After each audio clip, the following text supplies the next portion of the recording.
Indonesia sudah menjadi rumah bagi bentangan alam yang kaya. Sejak kapanpun dan bagi siapapun yang mengenalnya. Yang menawarkan berbagai keindahan dan kekaguman yang tiada henti. Lalu, bagaimana sebenarnya hubungan yang harmonis antara manusia dan alam? Dan sekarang, aku temukan jawabannya di sini.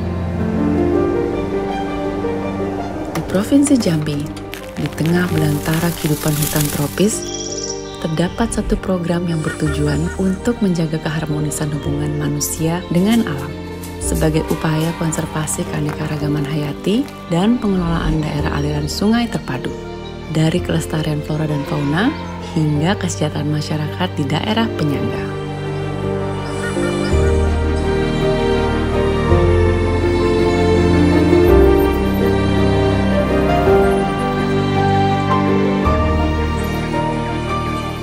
Hutan Jambi menjadi salah satu habitat gajah Sumatera. Salah satu satwa istimewa yang saat ini terancam punah hingga perlu ditingkatkan upaya konservasinya. Kini telah dibangun Pusat Informasi Konservasi Gajah di Kabupaten Tebo sebagai salah satu upaya penanganan konflik antara manusia dan satwa liar untuk hidup berdampingan dan berbagi ruang secara harmonis. Banyak yang telah dilakukan di program ini. Pemeliharaan satwa untuk mitigasi konflik manusia dan gajah, pendidikan lingkungan bagi masyarakat, penelitian dan pengembangan spesies, pemberdayaan ekonomi masyarakat di sekitar, pengelolaan pusat data dan informasi gajah, serta mendukung ekowisata gajah liar di habitat alam. Kalau dulu itu kita dengan gajah itu menganggap gajah itu sebagai hama, tapi kalau sekarang kita menganggap gajah itu sebagai teman. Terutama kita itu kan udah diajari, udah dikasih materi supaya kita tahu gajah itu bisa hidup berdampingan dengan kita. Kami setelah begini ya 40 sampai 60 hari sekali kita panen. Proses jualnya kami jual ke PKSDA yang punya gajah itu tadi.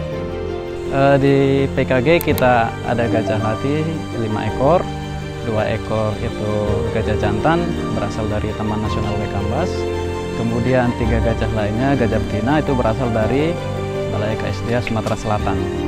Di PKG kita ada sarana dan prasarana pendukung, mulai dari kantor atau gedung pengelola, kemudian ada mes mahot, selanjutnya ada mes tamu, ada instalasi pengelolaan limbah dari gajah latih, kemudian ada kandang jepit, ada kandang sosialisasi, selanjutnya ada klinik, dan ada gedung serbaguna. Di sekitar habitat gajah terdapat kegiatan lahan percontohan strategi jangka benah sebagai langkah pembenahan areal perhutanan sosial yang sudah terlanjur ditanami sawit agar kembali menjadi ekosistem hutan dengan pola agroforestry. Program agroforestry merupakan salah satu upaya penting dalam rehabilitasi untuk meningkatkan manfaat hutan dan lahan. Karena manusia sudah seharusnya bertanggung jawab atas lahan kritis dengan melakukan upaya konservasi ekosistem di alam. Kami diberi insentif dari tahun pertama, tahun kedua, tahun ketiga untuk menanam kopi kayu manis Surian. Selain itu kami difasilitasi untuk membentuk koperasi yang anggotanya terdiri dari anggota kelompok tani yang sekitarnya wilayah Gunung Layu.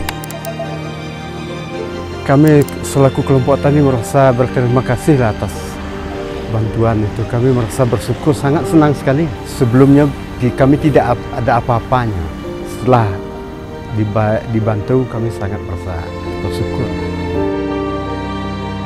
Kami dari kelompok tani hutan Kohokara Bening mengajukan izin perhutanan sosial bersama FP2 pada tahun 2017 dan disahkan pada tahun 2018 berupa hutan kemasyarakatan. Setelah mendapatkan izin, kami membentuk kelompok usaha perhutanan sosial Kopi Bukit Kuau. Untuk menaikkan nilai jual, kami bersyukur sekali sudah didukung dengan adanya rumah jemur untuk penjemuran kopi dan kayu manis. Dan untuk pemasarannya, kami bekerja sama dengan Koperasi Agrora. Kini masyarakat turut aktif dalam mendukung pemulihan ekosistem dan pengamanan kawasan hutan. serta pemberdayaan ekonomi tani di desa penyangga berupa kegiatan yang mampu meningkatkan perekonomian tanpa harus merambah kawasan taman nasional. Jadi kami ada kemitraan di TNKS agar bisa dibimbing. Setelahnya kami mendapatkan semuanya yang telah dibantukan oleh kami dari TNKS kelompok bermitra tersebut, mengelola daripada hewan ternak kami, kemudian komposnya pun demikian, sehingga kami tidak lagi menambah atau merambah daripada hutan, dan kita tidak tergantung lagi kepada hutan yang ada di desa kami. Dari kompos yang kami kelola, kami gunakan pada kelompok, pada kami pakai sendiri, kemudian sisanya kami jual untuk menambah perekonomian hutan kami.